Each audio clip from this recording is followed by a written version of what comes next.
Good evening, Lord Goring.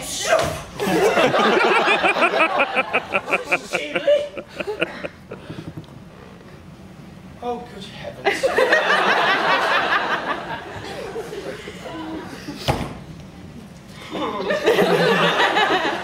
May I ask what you are doing in my drawing room? Merely listening. I have a perfect passion for listening through keyholes. One always hears such wonderful things through them. Doesn't that sound rather like tempting Providence? Surely Providence can resist temptation by this time. I am glad you have called. I am going to give you some good advice. Anita, pray don't. One should never give a woman anything she can't wear in the evening. I see you are as willful as you used to. No, far more. I have greatly improved. I've had more experience. Too much experience is a dangerous thing, Mrs. Chibley. Pray, have a cigarette. Half the prettiest women in London smoke cigarettes. Thank you. Personally, I prefer the other half. I never smoke. No, a woman's first duty in life is to a dressmaker, isn't it? What a second duty is, no one has yet discovered. You've come here to sell me Robert Sutton's letter. To offer it to you on conditions, how did you get? Because you have not mentioned the subject yet. Have you got it with you? No.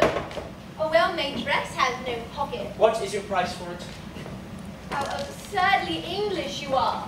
The English think that every problem in life can be solved with a checkbook. My dear Arthur, I have very much more money than you have. Quite as much as Robert Chilton has got a hold of. Money is not what I want. What do you want, Mrs. Chibley? Why don't you call me Laura? I don't like the name. You used to adore it. Yes, that is why. You loved me once. Yes. You asked me to be your wife. But that was the natural result of my loving you. You threw me over because you saw, or said you saw, poor old Lord Mortlake trying to have a violent flirtation with me at the conservatory at Tenby. I am under the impression that my lawyer settled the matter under certain terms dictated by yourself. At the time, I was poor and you were rich. Yes. That is why you pretended to love me. Poor old Lord Mortlake. He only had two topics of conversation, his gout and his wife. I never could make out which of the two he was talking about. He used the most horrid language about them both, but Arthur, you were very silly. Why, he was never anything more to me than an amusement. One of those utterly tedious amusements one only finds at an English country house on an English country Sunday, and I don't think anyone at all morally responsible for what one does at an English country house. Yes, I know lots of people think that. I loved you.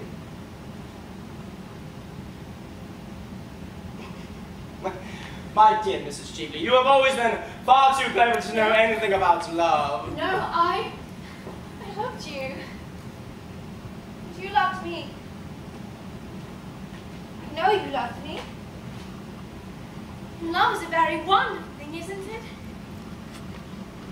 I suppose that when a man has once loved a woman, he will do anything for her, except continue to love her.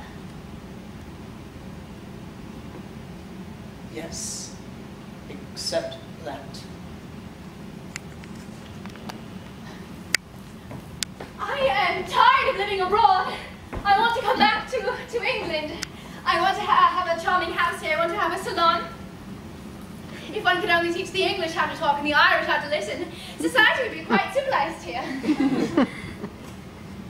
Besides, I have arrived at the romantic stage, which is why when I saw you last night at the Chiltons, I knew that you were the only person I had ever cared for. If I've ever cared for anybody, Arthur, which is why, on the morning of the day you marry me, I will give you Robert Chilton's letter. That is my offer. I will give it to you now if you promise to Now. Tomorrow? Are you really serious? I'm quite serious.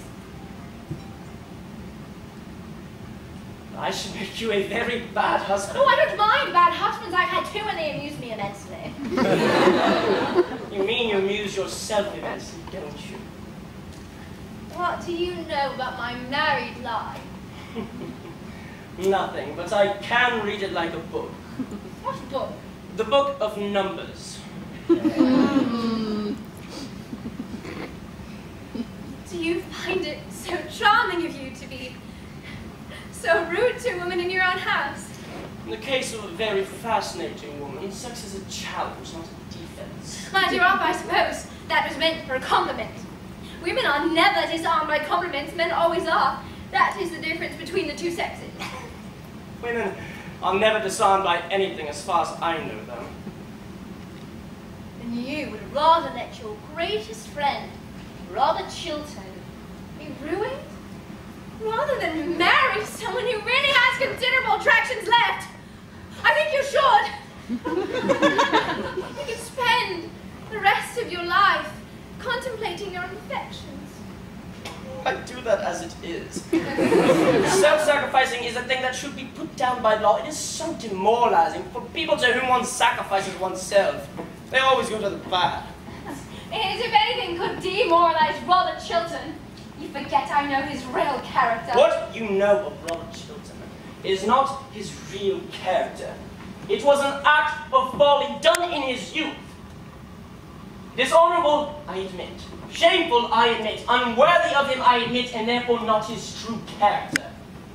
How you men stand up for each other. And how do you women war against each other? I only war against one woman, against Gertrude Chilton. I hate her now more than ever. Because you put a real tragedy into her life, I suppose? The only tragedy in a woman's life is that her past is her lover, and her future invariably her husband. Lady Chilton knows nothing of the sort of life to which you are alluding.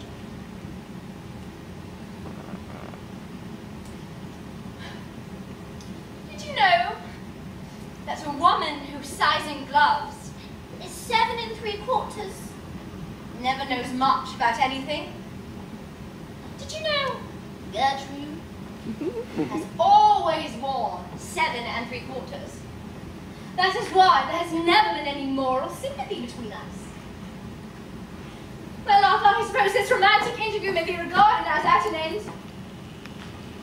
You do admit it was romantic, don't you? For the privilege of being your wife, I was ready to sacrifice a great prize, the climax of my political career. You declined very well. If Robert Chilton does not uphold my Argentine scheme, I expose him. Well, I'll do. No, you mustn't do that. This would be vile, horrible, infamous. Don't use big words. They mean so little. It is a commercial transaction, that is all. I offer Robert Chilton a certain thing if he won't pay me my price. He must pay the world a greater price. There is no more to be said. I must go. Won't you shake hands? With you now. Your transaction with Robert Chilton may pass as a loathsome commercial transaction of a loathsome commercial age, but you seem to have forgotten that you came here this evening to talk of love. Use lips desecrate the word love. You, to whom the thing is a book closely sealed, came this evening to the house of one of the most noble and gentle women in the world to try to degrade her husband in her own eyes, to try to put bitterness into her life and poison her heart and spoil her soul and break her heart. That I cannot forgive you. That was horrible. For that there can be no forgiveness. No, Arthur, listen, you are quite unjust to me. You are quite unjust to me. I did not go to taunt Gertrude. I had no idea of doing anything of the kind when I entered. I called with Lady Markby simply to ask whether an ornament or jewel of mine that I lost somewhere last night had been found. If you don't believe me, you can ask Lady Markby. She will tell you it is true. The scene that occurred happened after Lady Markby had left, and was really forced on me by Gertrude's rudeness and sneers. I called, oh, a little out of malice, if you like, but really to ask whether a diamond brooch of mine had been found, and that was the origin of the whole thing. A diamond snake brooch with a ruby in it? How did you know? Because it was found. In point of fact, I found it myself and I foolishly forgot to say anything to the servant as I was leaving. It is in this drawer. You know that one. Is this the diamond snake brooch? Yes, it is. I'm so glad to get it back. It was a present. Yes. Won't you wear it? Certainly. And it did. Why put it on as a bracelet? I never knew it could be worn as a bracelet. Really?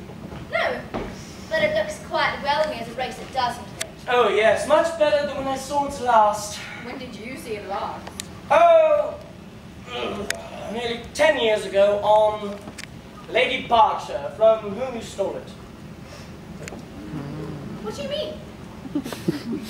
Oh. I mean you stole that ornament from my cousin, Mary Berkshire, from whom I gave it while she was last married. Suspicion fell on a wretched servant, and he was cast out in disgrace. I recognized it last night and determined not to say anything until I found the thief. And I found the thief now, and I heard a whole confession. It is not true. You know it is. Why, thief is written across your face at this very moment. I will say that I have never seen this wretched thing before. I will say that it was never in my possession. Oh, no. The drawback of stealing a thing, Mrs. Chigley, is that one never knows how wonderful a thing one steals is. You can't take off that bracelet, Mrs. Chigley, unless you know where the spring is. And I see you don't know where the spring is. It is rather difficult to find. Rude, you coward! Oh, don't use big words. They mean so little. What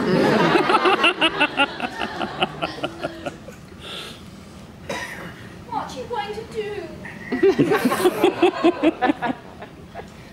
I'm going to ring for my servant, and he is an admirable servant. Always comes in the moment one rings for him. When he arrives, I will tell him to fetch the police. No, the police! The police is what for? Tomorrow the Berkshires will prosecute you. That is what the police are for. No, please don't. Do not stop. I will do anything you want, anything in the world that you want. Give me Robert Chilton's letter.